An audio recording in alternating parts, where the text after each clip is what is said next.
ঘটনাটি যিনি লিখেছেন তিনি এই ঘটনাটির নাম দিয়েছেন অভিশপ্ত তান্ত্রিক। যাই হোক, আমি কথা না বাড়িয়ে ঘটনায় চলে যাই। যেভাবে লেখা আছে সেভাবেই পড়ে শোনাচ্ছি। আসসালামু আলাইকুম রাসেল ভাই। আমি জানি আপনি সবসময় ভালো আছেন এবং ভালোর দলে আছেন। আমি রাহাত খান, ঠিকানা মুসলিমবাগ, কাঁচা বাজার, কামরাঙ্গীর চর। দীর্ঘ অনেক বছর ধরেই বুথ এফএমের সাথে জড়িত। তারপর এর আগে আমার 4টে ঘটনা প্রচারিত হয়েছিল। এটা নিয়ে আমার ৫ম ঘটনা। আজকে মূলত যে ঘটনাটি বলতে চাচ্ছি সেটি আমার কাছে অন্য রকম মনে হয়েছে। যাই হোক, আমার ঘটনা লেখায় যদি কোনো প্রকার ভুল ত্রুটি হয়ে থাকে দয়া করে ক্ষমা সুন্দর দৃষ্টিতে দেখবেন। আমি আগেই বলে রাখি, এই ঘটনাতে যে নামগুলো ব্যবহার করা হয়েছে সেগুলো ছদ্মনাম। সঙ্গত কারণে তাদের আসল নাম ঠিকানা উল্লেখ করতে চাচ্ছি না। ঘটনাটি আমার সংগ্রহ করা।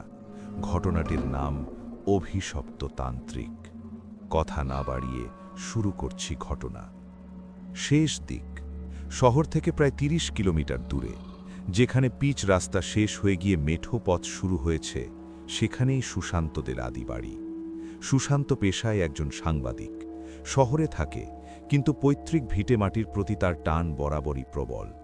এই বছর বর্ষার শেষে সে তার স্ত্রী প্রিয়াঙ্কা আর ছোট মেয়ে রূপাকে নিয়ে গ্রামের বাড়ি এসেছে। কয়েকটা দিন শান্তিতে কাটাবে। সে কারণেই সেদিন ছিল বৃহস্পতিবার। আকাশটা মেঘলা, বাতাস শান্ত। যদিও বর্ষা বিদায় নিয়েছে, তবু প্রকৃতিতে একটা ভেজা ভেজা নিস্তব্ধতা।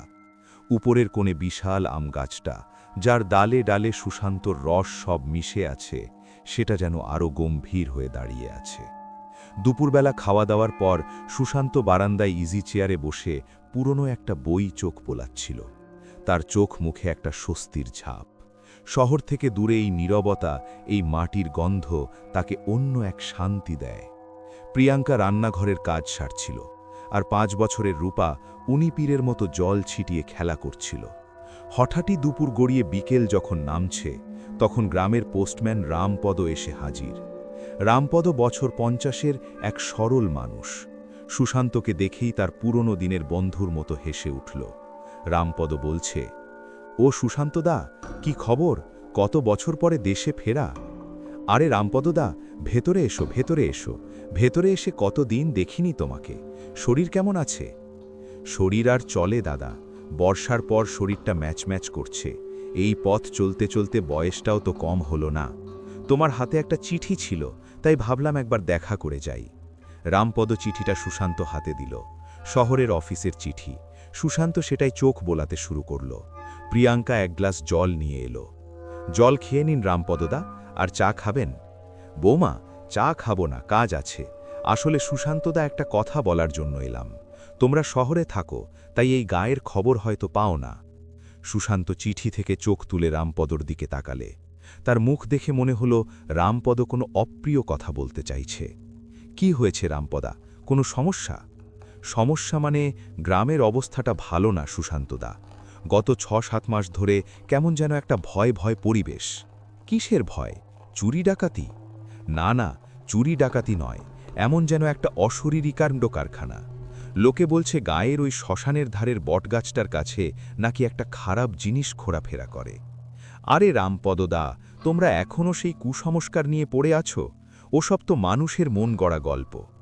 মানছি দাদা, আমিও মানতাম, কিন্তু যা ঘটছে মানতে বাধ্য হচ্ছি। আমাদের রতনের ছোট মেয়েটা এই রাতে ঘুমোচ্ছিল। হঠাৎ কি হলো, সারা রাত শুধু ছটপট করল, প্রলাপ বকল। ডাক্তার দেখানো হলো, কোনো লাভ হলো না। দুপুরবেলা দেখি শরীরটা ঠান্ডা হয়ে গেছে। ডাক্তার বলল শকে মনে হচ্ছে, কিন্তু রতনের বউ বলছে মেয়ে নাকি ঘুমের মধ্যে বারবার বলছিল, ওই যে তান্ত্রিক, ওই বটগাছটার নিচে। সুশান্তর মুখ থেকে হাসিটা মুছে গেল। সাংবাদিক হিসেবে সে বরাবরই যুক্তিবাদী, কিন্তু রামপদর চোখে সে এক গভীর ভয় দেখতে পেল, যা মিথ্যে হতে পারে না। তান্ত্রিক কে? সে কিসের তান্ত্রিক? রামপদ বলল, লোকমুখে শোনা যায় বছর 15 আগে আমাদের গায়ের বাইরে এক তান্ত্রিক থাকত। নাম ছিল তার ভবতারণ। খুব খারাপ লোক ছিল, তন্ত্র সাধনা করত, কিন্তু মানুষের ক্ষতি করার জন্য সেটা করা। লোকেরা সহ্য করতে না পেরে তাকে এক রাতে ধরে বটগাছটার নিচে মেরে পুঁতে দেয়। মার্ডার? তোমরা পুলিশ জানোনি? তখন পরিস্থিতি অন্যরকম ছিল সুশান্তদা। সবাই এতটাই ভীত আর ক্ষুব্ধ ছিল যে সবাই মিলে চাপা দিয়ে দিল। তো এখন লোকে বলছে সেই তান্ত্রিকের আত্মা নাকি বটগাছটার মধ্যে আটকে গেছে, আর গত কয়েক মাস ধরে সে নাকি প্রতিশোধ নিচ্ছে। কি বলছো রামপদদা? তোমরা সাবধানে থেকো বৌমা। রাত নামলে এই দিকে আর বেশি ঘোরাফেরা করো না। বিশেষ করে আজ সন্ধ্যের পর ওই বটগাছটার দিকে একদম যেও না। তোমাদের ভালো চাই, তাই বলে গেলাম। কথাগুলো বলেই রামপদ উঠে নালা। দ্রুত পা চালা সুশান্ত চিন্তিত মুখে চিঠিখানা হাতে নিয়ে বারান্দায় স্থির হয়ে বসল। তার যুক্তিবাদী মন কুসংস্থার মানতে চাইছে না, কিন্তু রামপদর গভীর ভয় এবং রতনের মেয়ের ঘটনা তার মনে অজানা সংশয় তৈরি করল। সূর্য তখন দিগন্তে ডুবছে, আকাশ জুড়ে কমলা আর লালের মিশ্রণ। গ্রামের সন্ধে খুব তাড়াতাড়ি। রামপদর কথাগুলো সুশান্তকে যেন আচ্ছন্ন করে রেখেছে। সে ঘরে এসে দেখল প্রিয়াঙ্কা রূপাকে খাওয়াচ্ছে। ঘরের মধ্যে এসে সুশান্ত বলল, প্রিয়াঙ্কা, রামপদদা যা বলল শুনলাম তো, আমার গা কাটা দিচ্ছে। তুমি রামপদদাকে একদম উড়িয়ে দিও না। গ্রামে এই ধরনের ব্যাপারগুলো আমি উড়িয়ে দিচ্ছি না, কিন্তু তান্ত্রিকের আত্মা, প্রতিশোধ ও কি আধুনিক যুগে কেউ বিশ্বাস করে বা সাজে? আমার মনে হয় এর পেছনে অন্য কোনো কারণ আছে, হয়তো মানসিক রোগ বা উন্মাদনা। সাংবাদিক হিসেবে আমার কাজ হলো আসল সত্যটা খুঁজে বের করা। সুশান্ত, তুমি কি এখন গ্রামে এসে রহস্য উদ্ঘাটন শুরু করবে? তোমার কি মনে হয় তোমার এই ছুটিতে এটাই করা উচিত? জানি, কিন্তু ব্যাপারটা আমাকে আকর্ষণ করছে। একটা খুন, তারপরে এই আতঙ্ক। যাই হোক, তুমি চিন্তা করো না, আমি ওদিকে যাব না। কাল সকালে গ্রামের প্রবীণ কারো সাথে কথা বলে দেখব ভবতারণ তার থেকে বিষয়টা কি ছিল। হঠাৎ রূপা খেলনা নিয়ে বারান্দার দিকে দৌড় দিল। বাবা, ওই যে আমার পুতুল পড়ে গেছে, আমি এটা নেব, রূপা বলল। সুশান্ত বলল, না রূপা, সন্দেহ হয়ে গেছে, এখন বারান্দায় যেও না, আমি আনছি।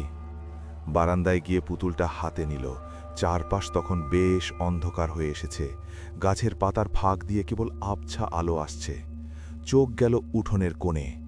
যেখানে তাদের বাড়ির সীমানা শেষ হয়েছে সেখান থেকে কিছুটা দূরেই শ্মশান, আর সেই অভিশাপের বটগাছটা।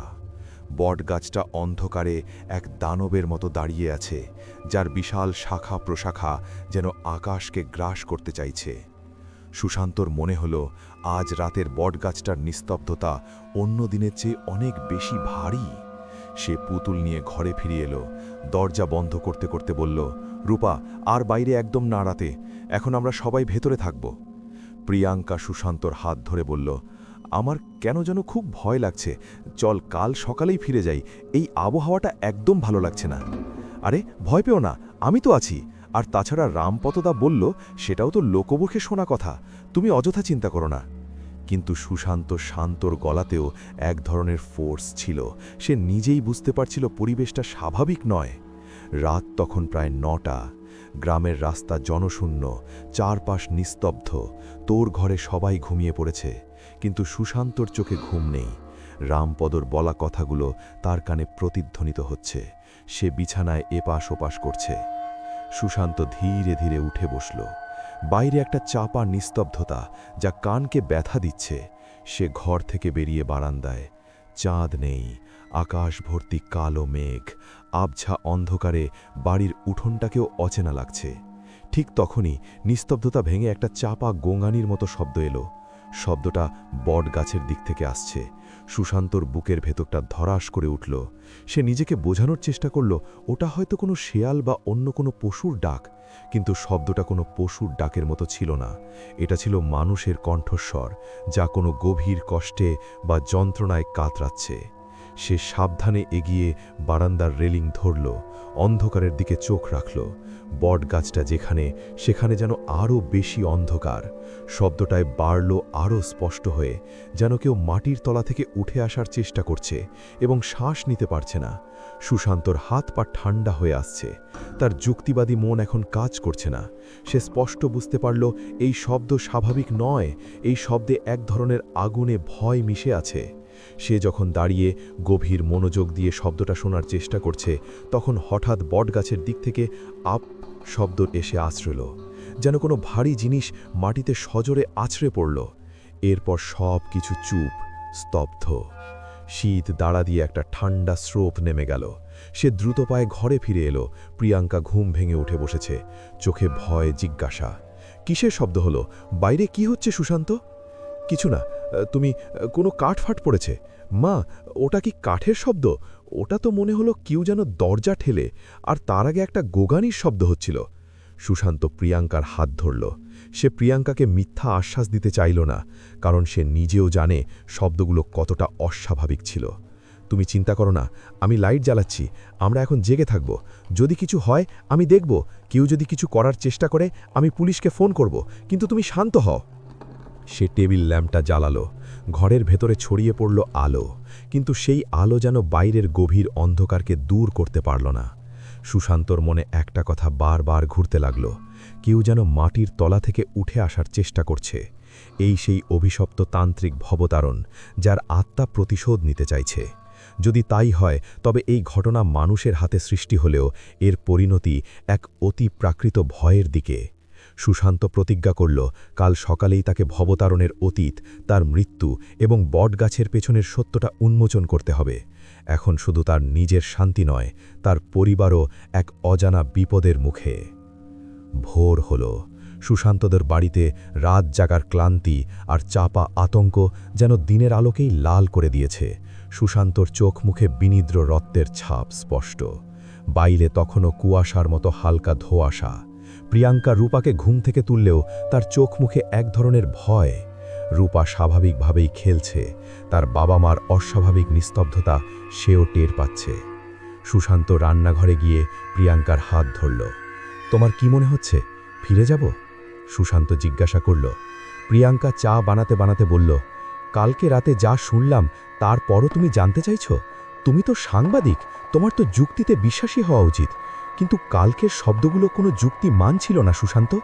আমার মনে হচ্ছে ওই বটগাছটা সত্যিই অভিশাপগ্রস্ত। হ্যাঁ, মানছি শব্দগুলো অস্বাভাবিক ছিল, কিন্তু পালিয়ে যাওয়াটা কোনো সমাধান নয়। আমি যদি সত্যি ওটা ভূতপ্রেত মানি, তবুও জানতে চাইব কেবল গত 6 মাস ধরে এই ঘটনাগুলো ঘটছে। ভবতারণ তো 15 বছর আগে মারা গেছে। এখন তোমার জীবন বাজি রেখে উত্তর খোঁজার দরকার নেই। শোনো, আমি শুধু গ্রামের মুরব্বীদের সাথে কথা বলবো, ওই বটগাছের কাছে যাব না। শুধু জানবো সেই রাতে ঠিক কি ঘটেছিল, আর তারপর কিসের জন্য এই আতঙ্ক ছড়ালো। প্লিজ আমাকে একবার চেষ্টা করতে দাও। প্রিয়াঙ্কা কিছুক্ষণ চুপ করে রইল, তারপর দীর্ঘশ্বাস ফেলল। ঠিক আছে, কিন্তু প্রতিজ্ঞা করো তুমি বিকেল হওয়ার আগেই ফিরে আসবে আর রূপাকে চোখে চোখে রাখবে। সুশান্ত মাথা ঝাঁকল, প্রস্তুত হলো। একটি ছোট ক্যামেরা আর তার নোটবুক। তার সাংবাদিক সত্তা এই রহস্যকে এড়িয়ে যেতে পারল না। সুশান্ত হেঁটে গ্রামের মাঝখানে এলো।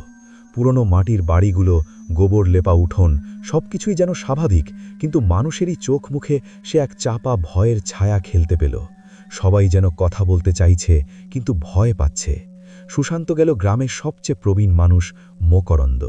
মকরন্দ প্রায় 70 ছুঁই ছুঁই, কুজো হয়ে উঠোনে বসে হুক্কু খাচ্ছিল। সুশান্তকে দেখে মকরন্দ মাথা ঝাঁকালেন। মকরন্দ কাকা, আমি সুশান্ত, অনেকদিন পর এলাম। শান্ত কিন্তু ভাঙা গলায় তিনি বললেন, চিনতে পেরেছি বাবা, তোমার বাবার মতো তোমারও ভিটে মাটির টান আছে। ভালো করেছ এসেছ, তবে এখনকার সময়টা ভালো না কাকা। আমি সেই জন্যই আপনার কাছে এসেছি। ওই বটতলার তান্ত্রিকের কথা শুনতে পেলাম, ভবতারণ নাকি। আপনি তো জানেন, বলুন তো আসল ঘটনা কি হয়েছিল? মকরন্দ হুঁকোটা নামিয়ে রাখলেন। তার চোখ দুটো যেন বহু বছর আগের এরকম ভয়ঙ্কর স্মৃতিতে মগ্ন। সে এক জঘন্য কাহিনী বাবা, ভবতারণ। হ্যাঁ, ওই নামেই সবাই চিনত। সে কিন্তু আমাদের গাঁয়ের লোক ছিল না। বছর 20 আগে সে কোথা থেকে এসে শ্মশানের ধারের ওই ভাঙা কুটিরটায় ডেরা বাঁধল। প্রথমে ভাবলাম বুঝি সাধু সন্ত, গায়ে মানুষের উপকার করছে। কিন্তু সে যা করত সেটা সাধনা ছিল না, ছিল শয়তানি। কি করত সে? সে তন্ত্রের নামে মানুষের সর্বনাশ করত, গাঁয়ের গরিব মেয়েদের উপর নজর দিত। একবার গাঁয়ের এক বিধবা মহিলা, যার একমাত্র ছেলে ছিল, তাকে জোর করে। তারপর একদিন তার ছেলেটা জ্বরে মরে গেল। লোকে বলল ভবতারণী নাকি তার তন্ত্রক্রিয়ার জন্য ছেলেটার প্রাণ কেড়ে নিয়েছে। সুশান্ত মনোযোগ দিয়ে শুনছিল। তার মনে হলো এটি একটি সাত প্রতিশোধের ঘটনা, কোনো অলৌকিক বিষয় নয়। সুশান্ত বলল, তার মানে গ্রামের সবাই তাকে ঘৃণা করত? ঘৃণা নয় বাবা, ভয় পেত।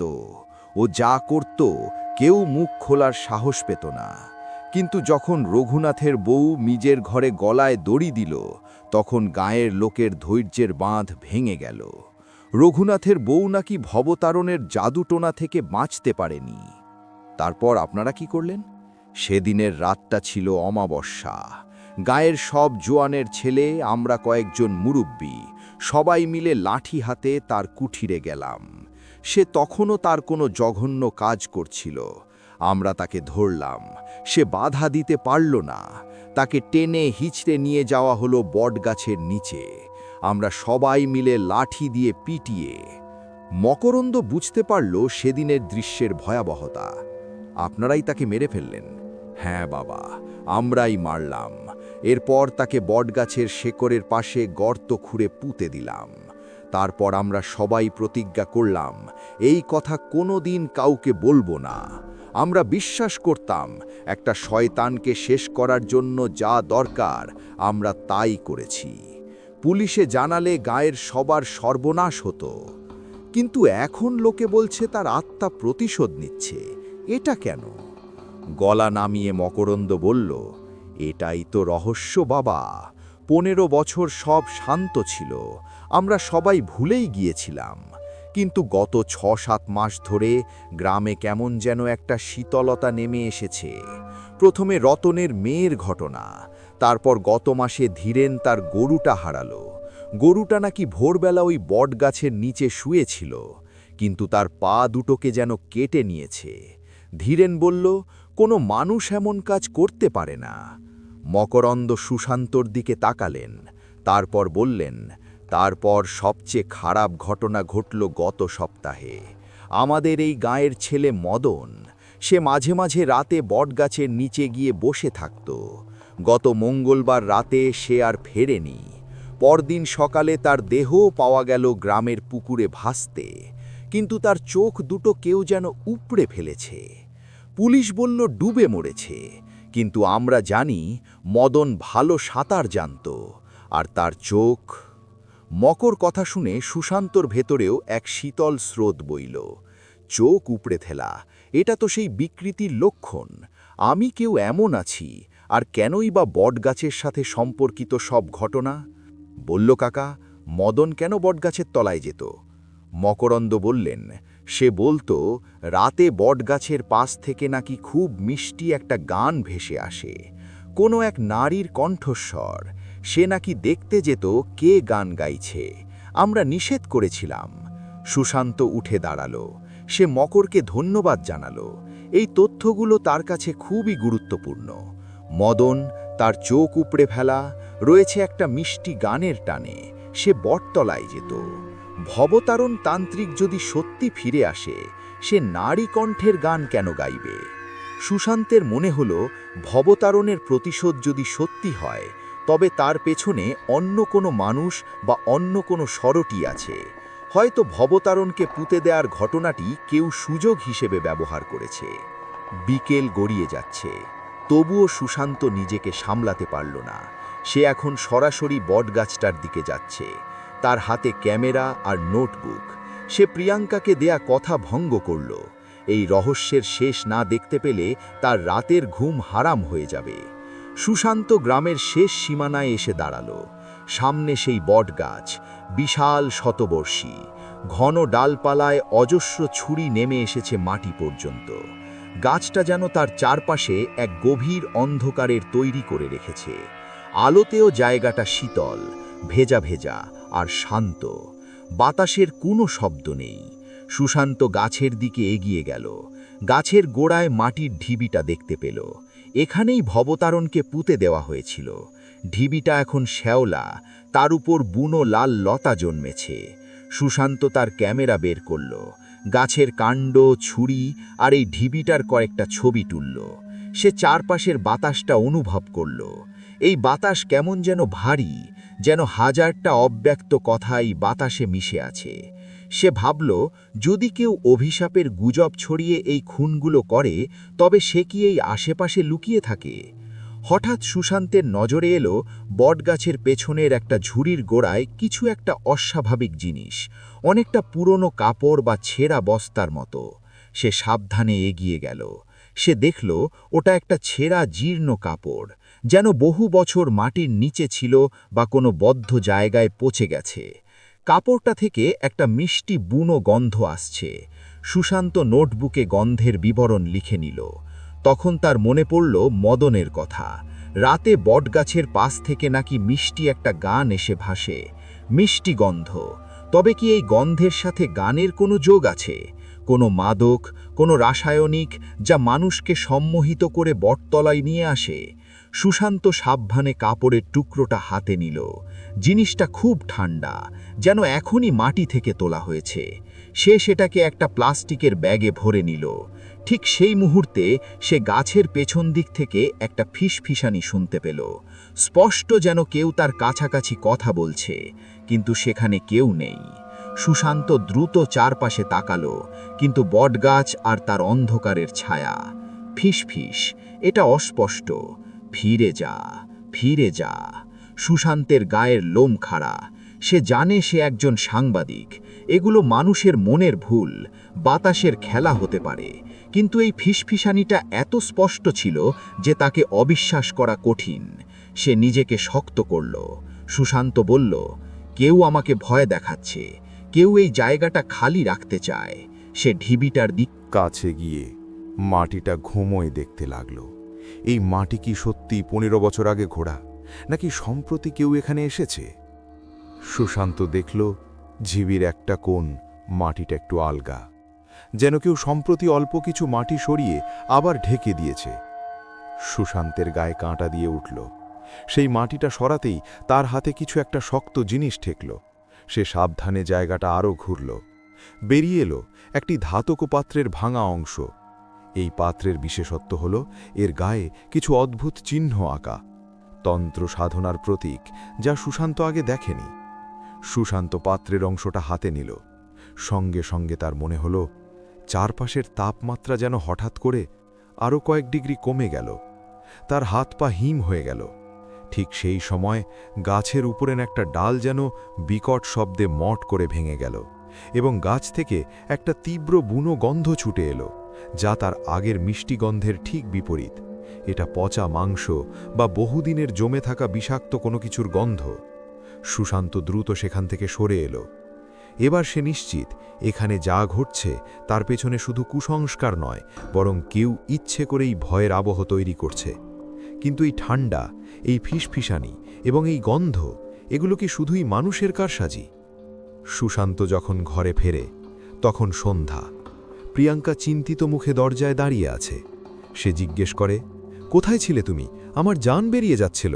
আর কি এই গন্ধ তোমার শরীর থেকে আসছে? প্লাস্টিকের ব্যাগ থেকে কাপড়ের টুকরো আর ধাতব পাত্রের ভাঙা অংশটা বের করে সুশান্ত বলল, এগুলো পেয়েছি, আর আমি নিশ্চিত ভবতারণের কবরটা কেউ ঘুরেছে। কি বলছো তুমি? তুমি কি জীবন বিপন্ন করতে চাইছো? না, কিন্তু এইটা দেখো। কাপড়ের টুকরোটা দেখায়। এটা মিষ্টি গন্ধ সরাচ্ছিল। মকর কাকা বললেন মদন নাকি মিষ্টি গানের টানে বটগাছ তলায় যেত। আমার মনে হয় কেউ এই কাপড়ে মাদক মাখিয়ে বা অন্য কিছু মিশিয়ে মানুষকে আকর্ষণ করছে। পাত্রটা আর তোমার শরীরে এই পচা গন্ধ কেন? সুশান্ত তখন তার অভিজ্ঞতার কথা বলল। হালকা মাটি, নাধাবু পাত্র, ফিসফিসানি আর শেষে সেই তীব্র পচা গন্ধ। সুশান্ত বলল, আমার মনে হয় কোনো মানসিক বিকারগ্রস্ত মানুষ বা কোনো প্রতিপক্ষ এই তন্ত্রের গুজব ব্যবহার করছে। তারা হয়তো ভবতারণের কবরটা খুঁড়ে কোনো তন্ত্রের জিনিস সরিয়েছে, আর তারই প্রভাবে কিছু একটা ঘটছে। প্রিয়াঙ্কা কাপা কাপা হাতে পাত্রটা ছুঁয়ে দেখল। তারপর বলল, আমার মনে হচ্ছে এই পাত্রটা খুব পুরনো। সুশান্ত, এটা কোনো সাধারণ মানুষের কাজ নয়। আমি রাতে থাকতে পারব না। সুশান্ত কিছু বলতে চাচ্ছিল, ঠিক তখনই দরজায় সজোরে টোকা পড়ল। আর এদিকে সবাই স্তব্ধ। রাত তখন গভীর। কে হতে পারে? সুক্রান্ত প্রিয়াঙ্কাকে ইশারা করল, যেন রূপাকে ধরে রাখে। সে নিঃশব্দে দরজা খুলল। আগে দাঁড়িয়ে আছে গ্রামের লোকনাথ। লোকনাথের চোখ দুটো কোটরাগত, তার মুখ ফ্যাকাশে, সে হাঁপাচ্ছে। সুশান্ত, আপনারা এখান থেকে চলে যান, আমি দেখে এসেছি। কি দেখে এসেছো লোকনাথ? শান্ত হয়ে বলো। আজকে রাতে বটতলার দিক থেকে গোঙানির শব্দ শুনে গায়ের কয়েকজন লোক টর্চ নিয়ে গিয়েছিল। আমরা কিছু দেখতে পাইনি, কিন্তু আমরা যখন ফিরে আসছিলাম তখন আমি হঠাৎ করে বটগাছের দিকে তাকালাম। শরীর কাঁপতে শুরু করল। তার চোখের ভয়টা যেন সুশান্তের ভেতরেও সংক্রমিত হলো। গাছের ডালে একটা ঝুড়িতে ঝুলে আছে আমাদের গায়েরই ছেলে, রতনের ভাইপো গণেশ। ঝুলে আছে মানে সে আত্মহত্যা করেছে? না, আত্মহত্যা নয়, তার দেহটা বটগাছের ডাল থেকে ঝুলেছিল, কিন্তু তার মুখটা পেছনের দিকে ঘোরানো। লোকনাথ চোখ বন্ধ করে ইমান হাওমাও করে কেঁদে উঠল। কেউ তাকে খুন করে ঝুলিয়ে দিয়েছে। তার চোখ দুটো মদনের মতো উপড়ে ফেলা হয়েছে। বটগাছটা আবার কাউকে কেড়ে নিল। ভবতারণ, সে ফিরে এসেছে। সুশান্তর হাত থেকে ধাতব পাত্রের টুকরোটা সশব্দে মাটিতে পড়ে গেল। এইবার সে আর নিজেকে বোঝাতে পারল না। এটা কোনো সাধারণ মানুষের কাজ নয়। এই রকম নৃশংসতা, এই অভিশাপের শেকড়। কেউ ভবতারণকে আবার জাগিয়ে তুলেছে, বা তার নামেই এই সমস্ত নৃশংসতা ঘটিয়ে একটা চরম ভয়ের আবহ তৈরি করছে। সুশান্ত তার সাংবাদিকদের ভূমিকা থেকে সরে এসে একজন ভীত মানুষে পরিণত হল। তার পরিবার এখন ঘোর বিপদে। সুশান্ত বলল, লোকনাথ, পুলিশকে খবর দিয়েছ? হ্যাঁ, দিয়েছি, কিন্তু তার আগে আপনি যান, এই রাতটা এখানে থাকবেন না, কাল সকালে ফিরবেন। ভবতারণের শিকারের তালিকায় কে আছে কেউ জানে না। সুশান্ত দরজা বন্ধ করল। প্রিয়াঙ্কা সব শুনে পাথরের মতো দাঁড়িয়েছিল। কাঁপা স্বরে এসে বলল, আর নয় সুশান্ত, এক্ষুনি বেরোবো আমরা। সুশান্ত রূপার দিকে তাকাল। রূপা তার মায়ের শাড়ির আঁচল ধরে ভয় পাচ্ছে। সুশান্ত এক চরম সিদ্ধান্ত নিল। এখন পালালে চলবে না, বটগাছের রহস্যজাল ছিন্ন করতে হবে। কারণ এই ঘটনা কোনো মানুষের কাজ হলে সেই গুণই হয়তো তাদের ওপর নজর রাখছে। আর যদি সত্যিই কোনো অশরীর হয় তবে পালিয়ে রক্ষা নেই। বলল, না প্রিয়াঙ্কা, আমরা এখন যাব না, আমি পুলিশকে ফোন করছি। আর আমি এটাও নিশ্চিত করব আগামীকাল যেন শহরের একজন ভালো ফরেনসিক বিশেষজ্ঞ এখানে আসেন।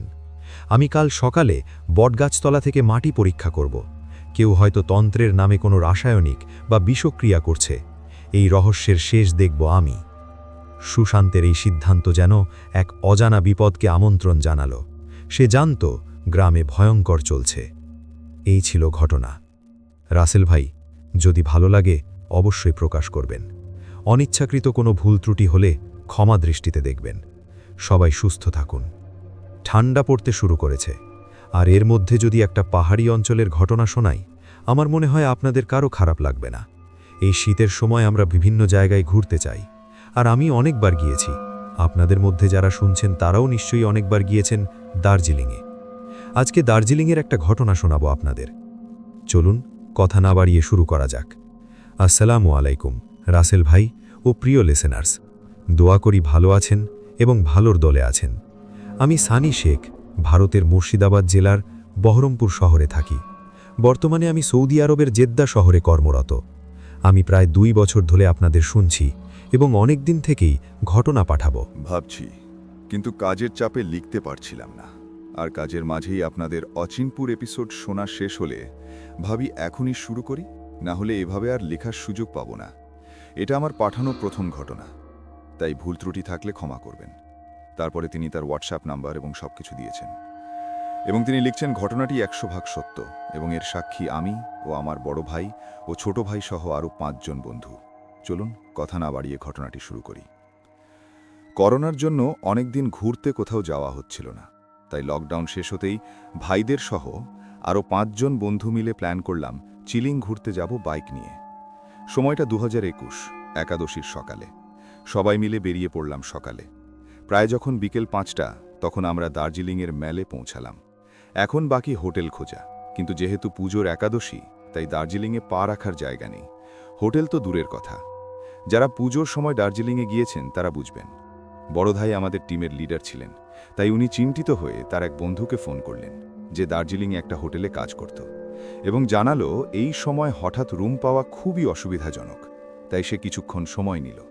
কিছুক্ষণ পরে বন্ধুটি ফোন করে বলল একটা হোটেল আছে যেখানে 2টো রুম পাওয়া যাবে, তবে তা মেলটাউন থেকে দূরে এবং পাহাড়ের একদম। হোটেলের নাম, যাই হোক আমি হোটেলের নামটা বলছি না। আমরা সবাই রাজি দেখে বড় ভাইও রাজি হয়ে গেলেন। লোকেশন পেয়ে আমরা সব বাইক নিয়ে চললাম সেদিকে। বড় ভাই সবার ডকুমেন্টস নিয়ে হোটেলে চেক ইন করল। আমরা দোতলাতে 2টো রুম পেলাম। 8 জন মানুষ, 4 জন 4 জন করে থাকতে হবে। তবে রিসেপশনিস্ট আমাদের জানিয়ে দিলেন তার বাড়ি পাশেই, তাই সে রাতে চলে যাওয়ার সময় হোটেল লক করে চলে যায় বাইরে থেকে, আবার 3টায় চলে আসে। একজন সিকিউরিটি থাকে ভেতরে, কোনো দরকার হলে তাকে জানাতে হবে। আরেকটা বিষয় জানালেন যে এই হোটেলে 3 তলায় ওঠানামা একদম মানা, কারণ উপরতলায় প্রায় 8 বছর আগে একটা খুন হয়েছিল। তারপর থেকে 1 বছরও বন্ধ থাকে এই হোটেলটি, কিন্তু কিছুদিন হলো আবার চালু হয়েছে। কিন্তু 3 তলা এখনও বন্ধ, কারণ কিছুদিন আগে একটা কাপল ছিল ওখানে, কিন্তু তারা 12টার পর হঠাৎ করে ভয় পেতে শুরু করে। পরের দিন তাদেরকে রুমে অজ্ঞান অবস্থায় পাওয়া যায় এবং তাদের কাছ থেকে জানা যায় যে তারা অনেক খারাপ কিছু উপস্থিতির টের পেয়েছে। এসব শুনে আমাদের সবার মুখ শুকিয়ে যায়, তবে যেহেতু রুম পাচ্ছিলাম না তাই রাজি হই থাকতে। আমরা আমাদের লাগেজগুলো রুমে নিয়ে যাওয়ার সময় হোটেলটার মেঝে দেখলাম পুরো কাঠের তৈরি এবং খুব সুন্দর করে পালিশ করা, এবং পুরনো যুগের অনেক নারী মূর্তি সাদা রঙের, এবং সিঁড়িতে উঠতে উঠতে একটা চিতাবাঘের মাথার মমি দেয়ালে আটকানো। তবে 2 তলায় উঠে তখন 3 তলার কথা ভেবে আমাদের গা কাটা দিয়ে উঠছিল। এরপর সবাই নিজেদের রুমে গিয়ে ফ্রেশ হয়ে ডিনারের জন্য বেরিয়ে পড়লাম মেলে। তারপর ডিনার শেষ করে সবাই ফিরে এসে বড় ভাইদের রুমে গল্প করতে শুরু করলাম। রাত প্রায় 11:30। এতক্ষণ কোনো সমস্যা ছিল না। এবার শুরু হলো আসল ঘটনা। আমাদের গল্পের মাঝে হঠাৎ সাজিদ বলে উঠল, কিরণদা, মানে আমার বড় ভাই, আমার তো মনে হচ্ছে না এখানে কোনো ভূতুরে ব্যাপার আছে। ম্যানেজার আমাদের অযথা ভুলভাল গল্প শোনালো। আর যদি ভূত থেকেই থাকে তাহলে চলো একটা গেম হয়ে যাক। বাজি লাগবে। 3 তলা থেকে ঘুরে আসবো আমি আর সোহেল আর সিটু। যদি পারি তাহলে কালকে বাইকের তেল আর রুমের খরচ তোমাদের। এ কথা শুনে আমি একটু বিরক্ত বোধ করলাম। বলে রাখা ভালো, আমাদের গ্রুপে আমি একমাত্র যে সব রাইডের হোটেলে পৌঁছে বাকি সব নামাজ পূরণ করি, তার একটু ধার্মিক। তাই পাহাড়ের জিনের ব্যাপারে আমি বিশ্বাসী, এবং বাকিদের এই জ্ঞান না থাকায় তারা জিনে বিশ্বাসই করে না। আমি ব্যতীত সবাই এই বাজি লাগানোতে রাজি হয়ে গেল, কিন্তু আমি তাদের বারবার মানা করেছিলাম। কেউ আমার কথা না শোনায় আমি একটু রেগে করে বসে রইলাম। তারপর তারা 3 জন উপর থেকে ঘুরে এসে আমাদের যে বর্ণনা দিল, সাজিদের ভাষায়, কিরণ ভাই সব ভাঁওতা, মিথ্যে মনে হচ্ছে। আমার উপর থেকে ঘুরে এলাম, কিচ্ছু নেই, শুধু উপরে কাঠগুলো মনে হয় খারাপ হয়ে গেছে, তাই একটু ক্যাঁচ শব্দ হচ্ছে। আর ঘরগুলো সব লাগানোটাই একটা হালকা হলুদ লাইট জ্বলছে, যা একটু ডিস্টার্ব করছে, মানে জ্বলছে আবার নেপছে।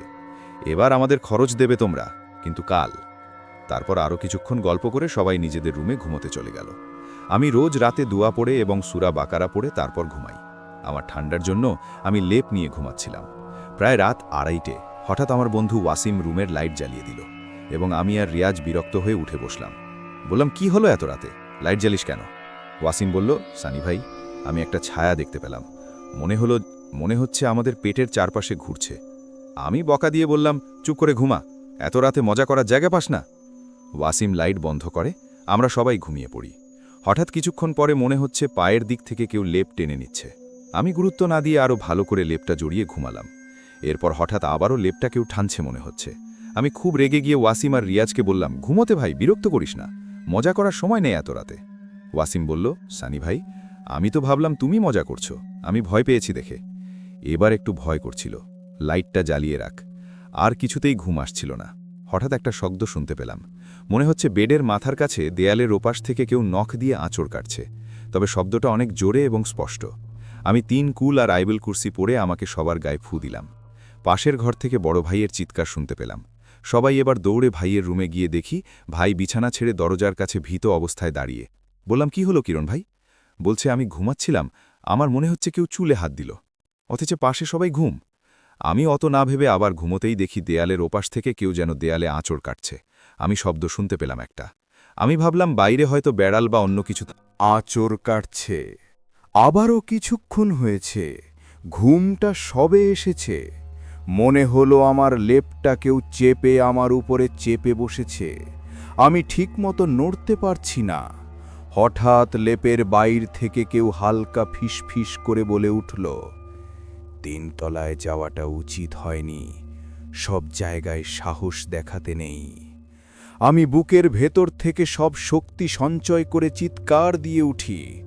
আমি বললাম, কিরণ ভাই, আমিও দেয়াল আচড়ানোর শব্দ শুনেছি, আমাদের এটাই ভালো হবে, সবাই একসঙ্গে যদি এক রুমে থাকি, অন্তত ভোর হওয়া পর্যন্ত। আমরা সবাই বড় ভাইয়ের রুমে বেডেতে সোফাতে গুটি মেরে বসে থাকলাম। সবাই এবার সাজিদকে দোষ দিতে লাগলো। কিরণ ভাই সিকিউরিটিকে রুম থেকে ফোন করার চেষ্টা করল, কিন্তু পাওয়া গেল না। আমি বুঝতে পারলাম জিনে আমাদের ভয় দেখাচ্ছে, কিন্তু তাদের কিছু বললাম না, যেন আমি কেউ ভয় না পায়। এইটুকু পর্যন্ত ঠিকই ছিল, কিন্তু এরপরে যা হলো তা নিয়ে প্রশ্ন থাকতো না যে জিনেরা আমাদের ভয় দেখাতে এটা করছে। রুমের জানালাটা বড় একটা কাঁচের, জানালায় আবার আঁচড়ের শব্দ শোনা যাচ্ছে। যেহেতু পর্দা দেয়া, তাই কেউ পর্দা সরানোর সাহস করতে পারছিলাম না। সবাই বললাম, সাজিদ তোমার জন্য সব হচ্ছে, তুমি দেখো। সাজিদ সাহস করে পর্দা সরাতেই দেখতে পেল কিছু নেই, কিন্তু একটু পরে হঠাৎ দেখি কেউ যেন কাঁচে নিঃশ্বাস ফেলছে। বাইরে কুয়াশায় কিচ্ছু দেখা যাচ্ছে না। কুয়াশাতে হঠাৎ মনে হলো কাঁচে কেউ হাত রাখলে যেমন হয় সেরকম একটা ছাপ। সাজিদ দেখে সঙ্গে সঙ্গে পর্দা টেনে দিয়েছে।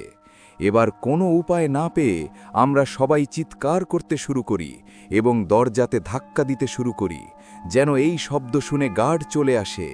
কিন্তু কিছুতেই কিছু হচ্ছিল না। মনে হচ্ছিল এই শব্দ কেউ যেন শুনতে পাচ্ছে না। এইভাবে আমরা চুপ করে কতক্ষণ বসেছিলাম জানি না। আমি দোয়া পড়ছিলাম আর ভাবছিলাম কখন সকাল হবে। অবশেষে সকাল হলো। আমাদের সবার ঘুম চলে এসেছিল। আগের দিন ম্যানেজারকে বলা ছিল আমাদের 5টায় টাইগার হিলের জন্য ডেকে দিতে, সেই অনুযায়ী গ্যারেজটা খুলে দিতে হবে বাইকের জন্য। কিন্তু সকাল 9টা বেজে যাবার পরেও যখন তারা আমাদের কারো দেখা পায়নি, তখন রুমে আসে খোঁজ করতে। এসে দেখে আমরা সবাই এক রুমে ঘুমি। গতকাল রাতের সমস্ত ঘটনা বলি ওদের। ম্যানেজার শুনে অবাক না হয়ে বলল, স্যার, আপনাদের তো আগেই মারা করেছিলাম। জানি আপনারা শহরের লোক, আপনারা বিশ্বাস করবেন না, তবে পাহাড়ে অনেক কিছু আছে যা আপনাদের বিশ্বাসের বাইরে। কিন্তু এখানে না, আপনি দার্জিলিংয়ের অনেক জায়গা আছে যেখানে খোঁজ নিয়ে দেখতে পারেন এমন হন্টেড প্লেস আছে, যেমন দার্জিলিংয়ের ডাউ হিল এবং সেই চার্চ এলাকা, লেবং বাগানের কিছুটা এলাকা, কার্শিয়াংয়ের কিছু এলাকা এতটাই ভয়ানক যে সেখানে আপনি দিনের সময়েও অনেক কিছু অনুভব করবেন। বাদ দিন, আপনারা ফ্রেশ হয়ে ব্রেকফাস্ট করে নিন। এরপর আমরা আমাদের লাগেজ গুছিয়ে খাওয়া দাওয়া করে বেরিয়ে পড়লাম। এই ঘটনাটি আমার মধ্যে এতটাই ভয়ের সঞ্চয় করেছিল যে এখনও বন্ধুদের মাঝে মাঝে বলি, ভাগ্যেশ সেদিন আমরা হোটেলে ভয়ে স্ট্রোক করে মারা যাইনি। এরপর ঘটনাটি পড়ে শোনাবার জন্য তিনি ধন্যবাদ দিয়েছেন এবং তিনি বলছেন, ঘটনাটি এখানেই শেষ করছি। তবে আমরা যতবার ভ্রমণে গিয়েছি ততবারই কোনো না কোনো সমস্যায় পড়েছি। পুরুলিয়ার জঙ্গলে বা ঝাড়খণ্ড থেকে নাইট রাইডের সময় আরও কিছু ঘটনা আছে আমার সংগ্রহে। পরবর্তীতে বলবেন, অবশ্যই বলবেন।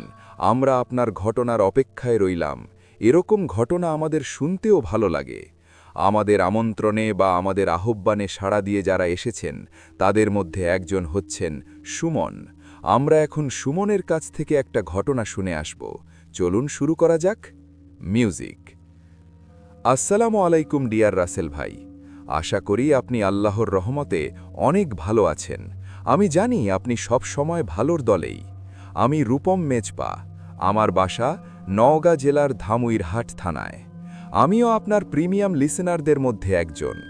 আমি আজ যে ঘটনা বলবো সেটি আমার স্কুলের এক স্যারের কাছ থেকে শোনা সত্য ঘটনা। আমি কোনো কারণে স্টুডিওতে না আসতে পারায় আমি ইমেলে ঘটনাটি শেয়ার করলাম।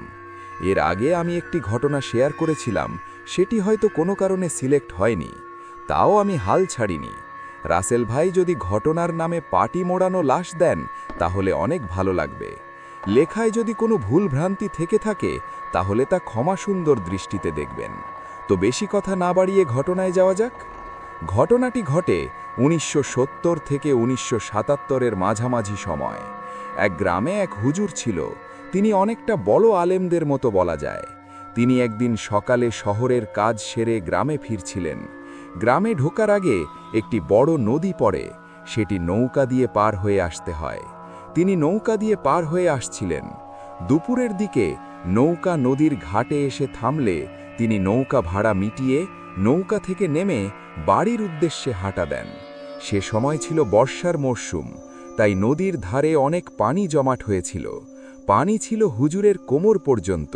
তিনি সেভাবেই ভিজে আসছিলেন। হাঁটতে হাঁটতে তার পা যেন কিসে বেঁধে গিয়েছিল, তাই তিনি সেটি পা থেকে ছাড়াতেই হাত দিয়ে সেটি ছাড়াতে লাগে, কিন্তু সেটি তার পা থেকে ছুটতেই চাইছে না। তিনি তখন হ্যাচকা একটা টান দেন। তখন সেখানে একটি পুরুষ মানুষের লাশ ভেসে ওঠে।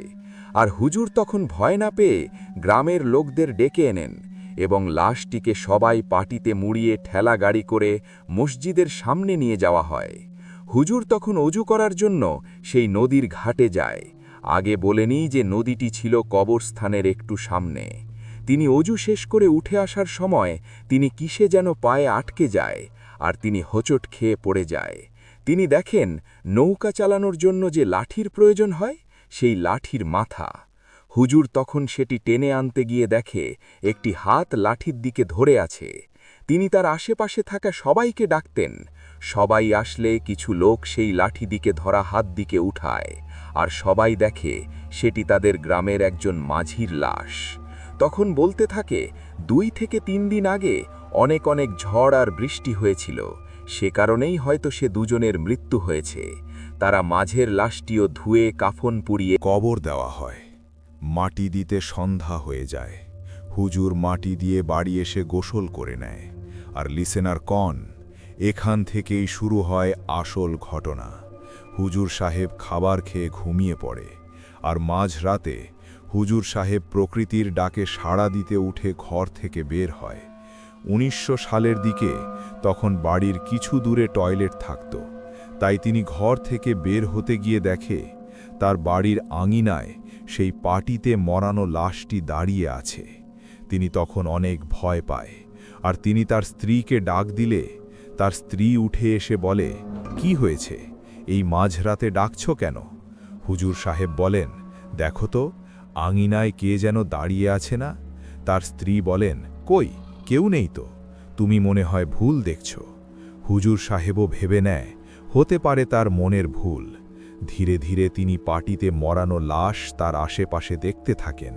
তিনি এক রাতে বাড়িতে আসতে দেরি হওয়ায় তার স্ত্রী খাবার খেয়ে ঘুমিয়ে পড়েন। তিনি বাড়িতে এসে আর কিছু না ভেবে না খেয়ে ঘুমোতে যাবেন। তখন ঘরে ঢুকে দেখেন তার বিছানার একপাশে সেই পাটিতে মরানো লাশটি বসে আছে। আর হুজুর সাহেব চোখের এক পলক ফেলতে না ফেলতেই লাশটি তার সামনে এসে দাঁড়ায়। লাশটির মাথা বাদে পুরো দেহটাই পাটি দিয়ে মোড়ানো ছিল। হুজুর সাহেবের মুখ বরাবর সেই লাশটি দাঁড়িয়েছিল। হুজুর সাহেব লাশটির বিভৎস মুখ দেখে অনেক ভয় পান, আর তার পুরো শরীর ঘেমে যায়। তিনি চিৎকার করতে পারছিলেন না। একসময় হুজুর সাহেব জ্ঞান হারিয়ে ফেলে। পরের দিন সকালে তার জ্ঞান ফিরলে তিনি দেখেন তিনি বিছানায় শুয়ে আছেন এবং তার পরিবারের সকল মানুষ তার দিকে তাকিয়ে আছে। তাকে জিজ্ঞেস করা হলো তিনি কেন আঙিনায় পড়েছিলেন। হুজুর সাহেব আগের রাতের সব কিছু তার পরিবারকে বললেন। পরে পরিবারের লোকজন তাকে একজন কবিরাজের কাছে নিয়ে যান। কবিরাজ বলেন, ওই পাটি মরানো লাশটির জিন তোমার পিছনে কোনো এক কারণে পড়েছে। আমার কাছে পালিত জিন থাকলে আমি অবশ্যই এটির খোঁজ করতাম। তাই কবিরাজের কাছে কোনো জিন না থাকায় কবিরাজ একটি তাবিজ ও পানি দেন। রাতে ঘুমানোর আগে পড়া পানি খেতে হবে। এরপর হুজুর সাহেবের সাথে কোনো সমস্যা হয় না। হুজুর সাহেবের পরিবর্তে তার একটি ছেলে ছিল, তার সাথে শুরু হয় সমস্যা। হঠাৎ একদিন তার ছেলের অনেক জ্বর আসে। কোনো ঔষধেই এর নির্ণয় হয় না। একদিন হুজুরকে কোনো এক কাজে পাশের গ্রামে যেতে হয়। তিনি নদী পার হয়ে পাশের গ্রামে যান। কাজ শেষ করে বাড়ি আসার সময় এশার আজান দিয়ে দেয়। তিনি নামাজ পড়ার জন্য সেই গ্রামের মসজিদে যায়। তিনি নামাজে কাতারে দাঁড়িয়ে দেখে যে ইমামের জায়গায় কেউ নেই। কাতারে দাঁড়িয়ে থাকা লোকজন তাকে হাত দিয়ে ইশারা করে বলতেছে সামনে ইমামতি করার জন্য। তিনি ভেবেছেন হয়তো সে জোব্বা পড়ে আছে তাই বলছেন। তিনি নামাজ পড়িয়ে সালাম ফিরিয়ে দোয়া করে যখন পিছনে তাকায় তখন তিনি বড় একটা ধাক্কা খায়, কারণ সেখানে কেউ ছিল না তিনি বাতে। তিনি বলছেন তারা জিন ছিল, আর মনে মনে অনেক ভয়ও পেয়েছিলেন। তিনি দ্রুত বাসায় চলে আসেন এবং এসে দেখেন পরিবারের সবাই এক জায়গায় একসাথে দাঁড়িয়েছিল। তিনি জিজ্ঞেস করলেন কেন তারা সবাই একসাথে দাঁড়িয়েছিল। হুজুর সাহেবের স্ত্রী বলল তার ছেলের শরীর জ্বরে পুড়ে যাচ্ছিল, তাই সে জলপট্টি দেওয়ার জন্য একটু ঘরের বাইরে যায়। তারপর বাহির থেকে এসে দেখে তার ছেলে নেই। তখন হুজুর সাহেবের ছোট ভাই তার ছেলেকে ভেজা ও অজ্ঞান অবস্থায় নিয়ে আসে, আর তার ভাই বলে যে আমি পুকুর ঘাটে গোসল করছিলাম, হঠাৎ দেখি কে যেন পুকুরে ঝাঁপ দিল। ভাবলাম এমনি মনে হয় কেউ গোসল করার জন্য ঝাঁপ দিয়েছে। তখন খেয়াল করে দেখলাম এ তো সাজিদ হুজুর সাহেবের ছেলে, আর সে পানিতে ডুবে যাচ্ছিল। আমি দ্রুত গিয়ে তাকে সেখান থেকে নিয়ে আসলাম অজ্ঞান অবস্থায়। তাকে শুয়ে দেওয়ার পর তার মাথার জলপুটি দেওয়া হয়। সন্ধ্যার দিকে তার ঘরে হুজুর সাহেবের স্ত্রী দেখে সেই পাটি মরানো লাশটি তার ছেলের পাশে দাঁড়িয়ে আছে। এ দেখে হুজুর সাহেবের স্ত্রী জোরে চিৎকার দিয়ে ঘর থেকে বের হয়ে আসে, আর সবাই তার ঘরে গিয়ে দেখে ভয়ঙ্কর পাটি মরানো লাশটি আসলেই দাঁড়িয়ে আছে। এ দেখে এখনো পর্যন্ত তারা এখানেই দাঁড়িয়ে আছে। এরপর হুজুর সাহেব তার পরিবারকে একটা সত্যি কথা বলে, যা শুনে তারা অবাক হয়ে যায়। তা হলো, হুজুর সাহেব বলছে আমার পায়ে যখন প্রথম লাশটি বাঁধে তখন আমি সেটিকে তুলে ধরি, আর তার সাথে একটি ব্যাট পাই যার মধ্যে প্রায় 20,000 টাকা ছিল। আমি লোভ সামলাতে না পেরে সেই ব্যাগটি লুকিয়ে রাখি আমার কাছে, আর এজন্যই আমাদের সাথে এরকমটা হয়েছে। পরবর্তীতে হুজুর সাহেব সেই ব্যাগটি ভালোভাবে খুলে দেখে যে তার ভিতরে একটি কাগজ আছে। সেখানে লেখা আছে বাসার ঠিকানা, এবং বাসার ঠিকানা অনুযায়ী তারা সেখানে যায়, কিন্তু তাদের পায় না। প্রায় 1 মাস পর সে প্রথম লাশের পরিবারের খোঁজ পায়, এবং তাদের সেই ব্যাগ সহ টাকা দিতে চাইলে তারা নেয় না, বরং হুজুর সাহেবকে টাকা ফিরিয়ে দিয়ে বলে টাকার মালিক যেহেতু নেই সেহেতু আমরা এই টাকা নিতে পারব না। এরপর হুজুর সাহেবের পরিবারের সাথে আর কোনো সমস্যা হয় না, এবং হুজুর সাহেবের ছেলে সুস্থ হয়ে যায়। তো রাসেল ভাই, এই ছিল আমার স্যারের কাছ থেকে শোনা ঘটনা।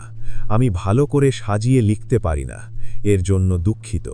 আমি আরও ঘটনা পেলে শেয়ার করব ইনশাআল্লাহ। সবাই ভালো থাকবেন। আসসালামু আলাইকুম। নাম রূপম মেজবা, ঠিকানা নওগাঁ ধামুরহাট উপজেলার ভিতরে। আমি একটা অডিও ক্লিপে যেতে চাই, এবং আপনারা সবাই জানেন এখন যে অডিও ক্লিপগুলো, সেই অডিও ক্লিপগুলো অনেক যাচাই বাছাই করে আপনাদের শোনানো হয়। সুতরাং আমার ধারণা ভালো লাগবে আপনাদের। চলুন শুরু করা যাক। আসসালামু আলাইকুম ওয়ারাহমাতুল্লাহি ওয়াবারাকাতুহু। রাসেল ভাই, আশা করি আপনারা অসুখ সঙ্গতে ভালো আছেন এবং সব সময় ভালো দলেই থাকবেন ইনশাআল্লাহ। আমি আদিব, আমি বগুড়া জেলার শেপ উপজেলায় থাকি। তো আজকে আপনাদের সাথে যে ঘটনাটা শেয়ার করব, ঘটনাটা যদিও ভয়ঙ্কর না, কিন্তু আপনার ঘটনাটা ভয়ঙ্কর না হলেও ঘটনা থেকে কিছুটা হলেও আশা করি শিক্ষণীয়রও কিছু ব্যাপার স্যাপার আছে। আপনাদের কাছে আন্তরিকভাবে দুঃখিত। আমি আবার অনেক সময় গুছিয়ে কথা বলতে পারি না, তবে ইনশাআল্লাহ যতটা সম্ভব চেষ্টা করব আর কি, আপনাদেরকে বুঝানোর ঘটনাটা কি ঘটছিল আর কি ব্যাপার। তো যাক, দেরি না বেশি কথা না বলে আমি ঘটনাতে যাই। ঘটনাটা আসলে ঘটছিল আমার মায়ের সাথে।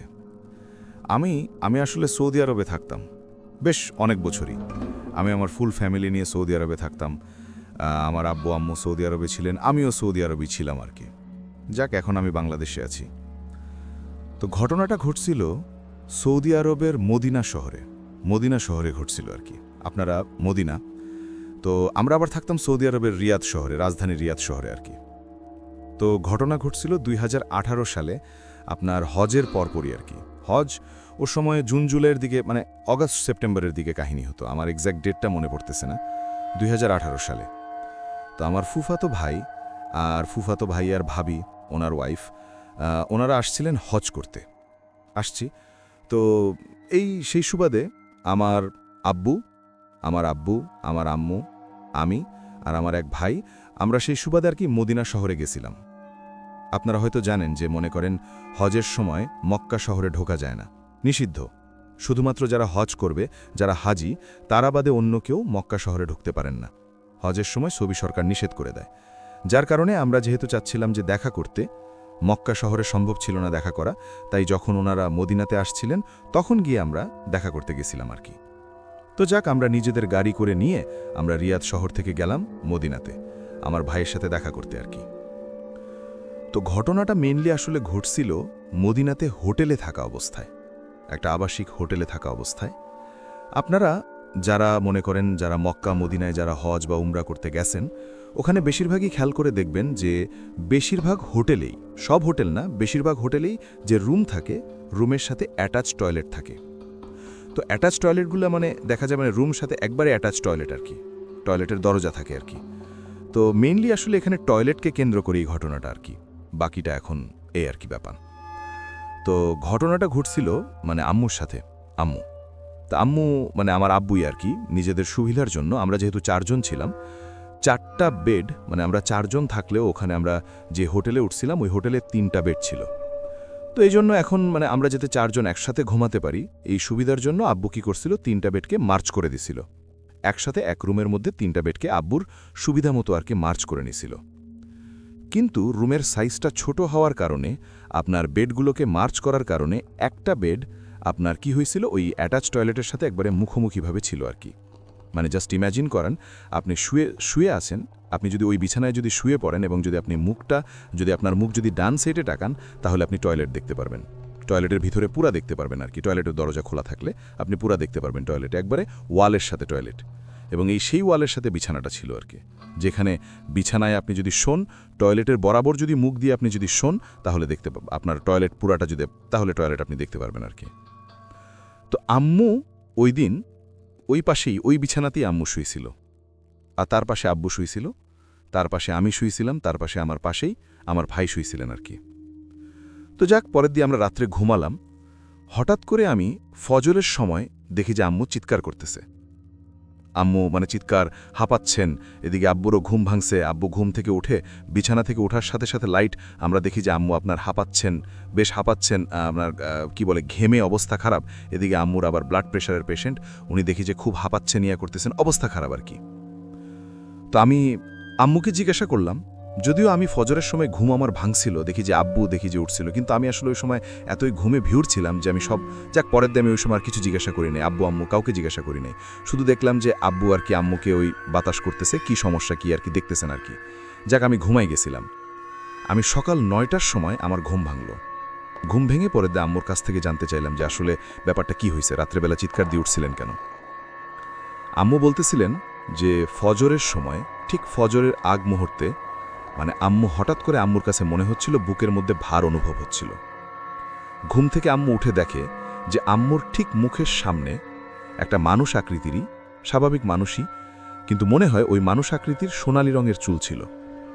মানুষ আকৃতির সোনালি রঙের চুল আম্মুর ঠিক মুখ বরাবর সামনে আম্মু দেখতে পাচ্ছেন আর কি, মুখের উপরে। এখন ঠিক আম্মু নিজেও বলতে পারেন না যে আম্মু স্বপ্ন দেখছিলেন নাকি বাস্তবে দেখছিলেন। আম্মু এটা বলছিলেন যে আম্মু নাকি শুনতে পাচ্ছিলেন যে বাইরের হাজি সাহেবরা, যে ওর সময় ফজরের সময় ছিল আর কি, হাজি সাহেবরা যে মসজিদে নববীতে যাচ্ছিলেন, তারা কথা বলতেছেন, ইয়া করতেছেন, চলে যাচ্ছেন, পায়ের শব্দ শুনতে পাচ্ছিলেন, জুতার শব্দ, সবকিছু শুনতে পাচ্ছিলেন। কিন্তু আম্মু নাকি হাত পা নাড়াইতে পারতেছিলেন না, এমনকি চিৎকারও করতেছিলেন। আমাদের এমন চিৎকার করতেছিলেন, আমরা নাকি চিৎকারও শুনতে পাচ্ছিলাম না। প্রায় 4-5 মিনিট নাকি এরকম হয়েছিল আর কি। যাক, আম্মু বুঝতে পারেন নাই যে ওটা স্বপ্ন দেখছে না বাস্তবে হচ্ছিল, কিন্তু আম্মুর এটাই হলো ভাষ্য ছিল আর কি। পরে দিয়ে যাক আম্মুর চিৎকার শুনে আব্বুর ঘুম ভাঙছিল, পরে দিয়ে অবয়ব হোক বা মানুষের মতো যাই হোক না কেন, ওটা নাকি চলে গেছিল আর কি। এই আর কি ব্যাপার। তো পরে যাক অনেক ভয় পাইছিলেন, এই ছিলেন আমরা। এই তো আমি যাক ঘটনা একটুই আর কি, পরে যাক আম্মুর সাথে আর কোনো সমস্যা বা কোনো কিছু হয়নি আর কি, আল্লাহর রহমতে। তো মেইনলি আসলে ঘটনা বলার উদ্দেশ্য কি, ঘটনাটা বলার উদ্দেশ্য হলো যে প্রথম কথা হলো যে আমি তো ছোটোবেলা বা আম্মু আসলে বুঝে নেই যে ওইভাবে বাথরুমের দিকে মুখ করে ঘুমানোটা আসলে উচিত হয়নি। আমরা বাথরুমে ঘুমানোর আগে বাথরুমের দরজাটা আটকাই দিছিলাম, দরজাটা চাপাই দিছিলাম, কিন্তু কোনো না কোনোভাবে হয়তো বাতাসের কারণে হোক বা যে কোনো হোক বাথরুমটা খুলে গেছিল। আমি দেখছিলাম বাথরুমটা খুলে গেছিল।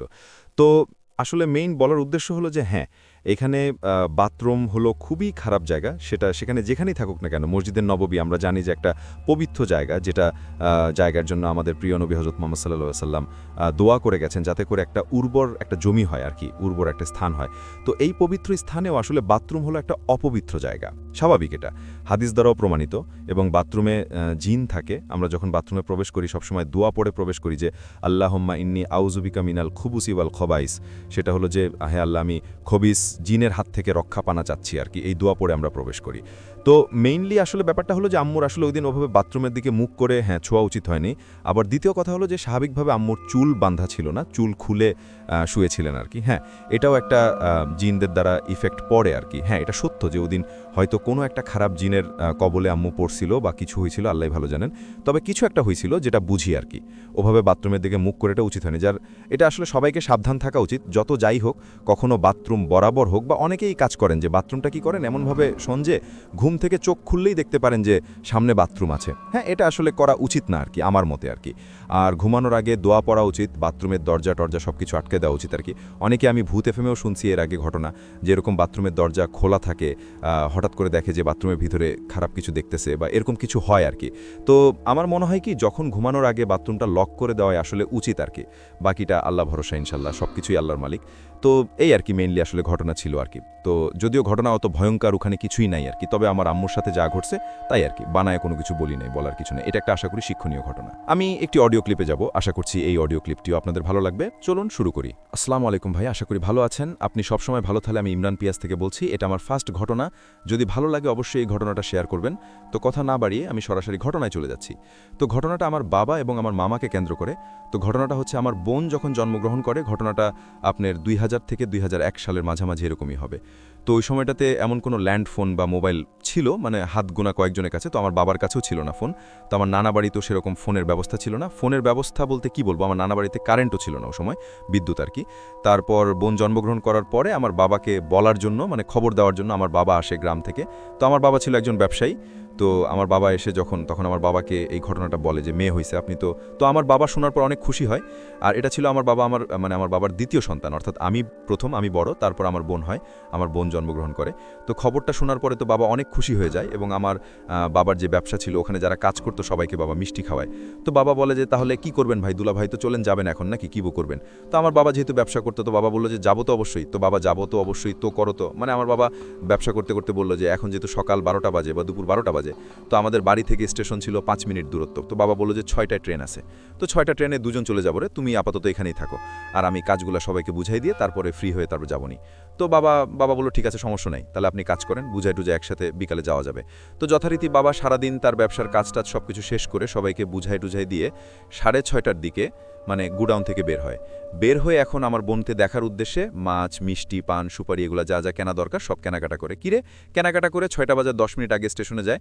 তো স্টেশনে গেলে শুনতে পারে যে স্টেশন মাস্টারের কাছ থেকে শুনতে পারে যে ট্রেন আসতে প্রায় 2 থেকে 3 ঘন্টা লেট, এরকম একটা মানে ক্রসিং কি যাই যেটাই হোক হয়েছে, এজন্য লেট হবে ট্রেন আসতে।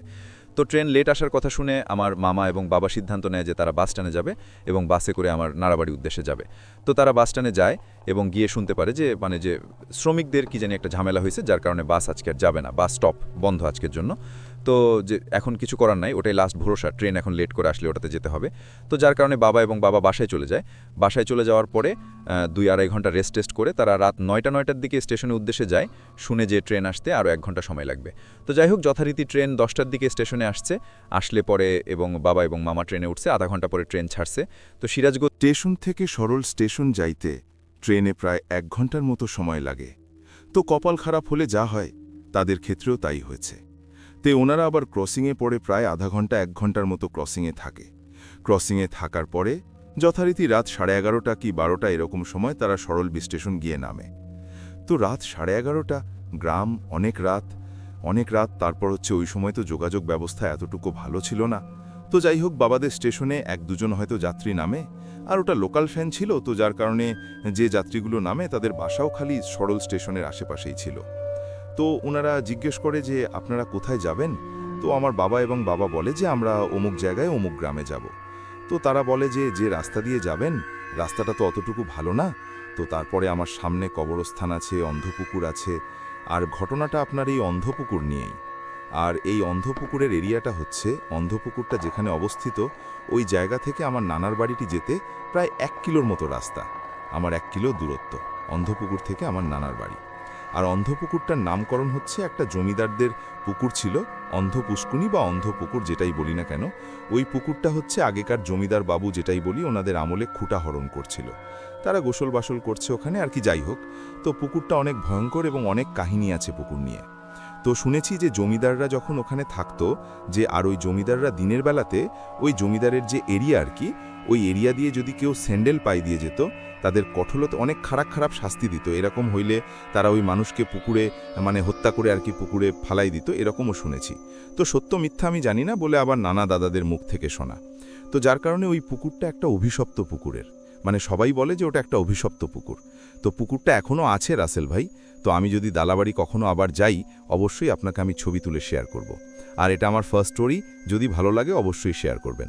তো তারপর আমরা ঘটনায় চলে যাচ্ছি। তো পরে মামা এবং বাবা ওই স্টেশন থেকে মানে নানি বাড়ির উদ্দেশ্যে হাঁটা দেয়, এবং আমার বাবা স্মোক করত। তো হাঁটতেছে কাঁচা রাস্তা। তো কিছু দূর হাঁটার মানে কিছু দূর আসার পরে প্রথম একটা কবরস্থান পড়ে, কবরস্থানটা ক্রস করে তারা। কবরস্থান ক্রস করার পরে ওখানে তেমন কিছু হয় না, আল্লাহর রহম। তো যখন দ্বিতীয় কবরস্থানের কাছাকাছি তারা চলে আসে, তো দেখে যে কবরস্থান ক্রস করার পরে তাদের পিছনে 5-6টা কুকুর পিছন পিছন হাঁটতেছে। তো তারা এটা স্বাভাবিকভাবেই নেয় যে কুকুর রাস্তাঘাটে থাকতেই পারে, আর সামনে বিপদ থাকলে বা এরকম কিছু থাকলে কুকুর টুকুর এগুলো থাকলে মানে শুনছি আর কি ভালো আর কি, তারা পিছন পিছন দেয়। তো কুকুরগুলো একটা সময় কিছু দূর যাওয়ার পরে ওনাদের পিছন থেকে মানে পিছনে আর যায় না। তো দেখা যেত 5টা কুকুর 6টা কুকুর এরকমই ছিল, তারা ওই রাস্তার ভিতরে দাঁড়ায় আছে। তো আমার মামা এবং বাবা দুজন ছিল। তো তারা পিছন দিক তাকায় দেখে যে কুকুরগুলো রাস্তার ওখানে দাঁড়ায় আছে আর আসতেছে না। তো তখন আমার আব্বু মানে সিগারেট ধরায় এবং সিগারেট টানতে টানতে সামনের দিকে হাঁটতে থাকে। তো এরকম করতে করতে একটা বাড়ি বা এরকমই টাইপেরই, তো বাড়ির ভিতর থেকে একটা বুড়ি মানুষের কান্নার শব্দ শোনা যায়।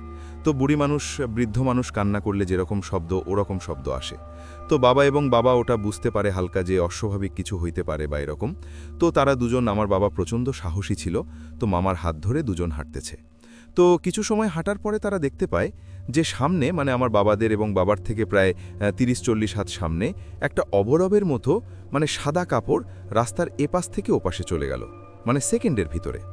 তো এই জিনিসটা আমার মামাও দেখছে, বাবাও দেখছে। দেখার পরে মামাকে জিজ্ঞেস করলো যে তুমি কিছু দেখছো? তো মামা বলল হ্যাঁ। তো এই পর্যন্তই, তারপরে তারা আর কোনো কথা বলে না, দুজন দুজনের হাত ধরে হাঁটা শুরু করছে। তো এরকম হাঁটতে হাঁটতে অবশেষে ওই যে অন্ধপুকুর যেটা বললাম ওটার কাছাকাছি যখন তারা চলে আসছে, তো আমার মামা স্মোক করতো না। তো তারপরে আমার বাবা আমার মামাকে একটা সিগারেট ধরায় মামার হাতে দেয়, দিয়া বলে যে এটা হাতে ধরে রাখো, এবং যদি নিভা যাইতে নেয় তখন একটা টান দিও, এই আর কি, যে যাতে আগুনটা জ্বলে আর কি। তো আমার বাবা স্টিচে সিগারেট ধরাই দিতেছে, মানে যেটা শেষ হচ্ছে ওটাতে দিয়ে আরেকটা ধরাইতেছে, আগুন হাত থেকে ফেলতেছে না। তো শুনছি যে আগুন থাকলে এগুলো আশেপাশে আসে না।